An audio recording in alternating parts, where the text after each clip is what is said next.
बूढ़े शेर और चालाक लोमड़ी की कहानी। एक घना जंगल था। उस जंगल में एक शेर रहता था। शेर बहुत ही खूंखार और ताकतवर था। जंगल के सभी जानवर उससे थर थर कांपते थे। उसी जंगल में एक लोमड़ी रहती थी। लोमड़ी बहुत चालाक और चतुर थी।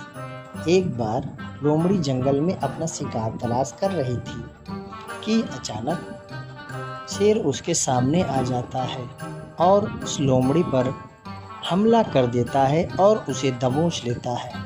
लोमड़ी जैसे तैसे अपने आप को संभालती है और शेर से बोलती है, शेर भाई, मुझे इस जंगल में भगवान ने भेजा है और अगर तुम मुझे मार दोगे तो इसकी सज़ा तुम्हें भगवान ज़रूर देंगे। लोमड़ी की बात सुनकर शेर कुछ असमंजस में पड़ जाता है और लोमड़ी से बोलता है, मैं तुम्हारी बातों पर कैसे विश्वास कर लूं? और भला तुम्हें भगवान ने यहाँ क्यों भेजा है? लोमड़ी बोली, यह जंगल बहुत बड़ा है और इस जंगल में आपका राज है। आप इस जंगल का संचालन अच्छी तरह से कर सकें, इस कारण आपकी सहायता के लिए भगवान ने मुझे भेजा है।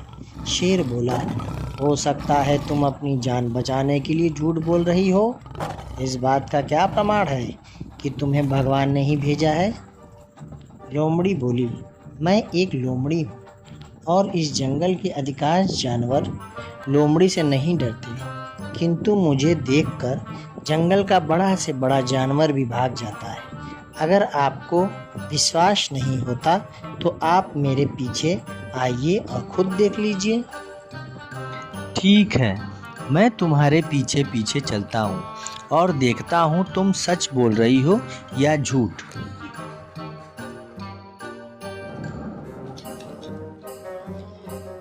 शेर लोमड़ी की बातों पर यकीन कर उसके पीछे पीछे चलने लगा और जैसे ही कोई जानवर मिलता वह लोमड़ी को देखकर भाग जाता।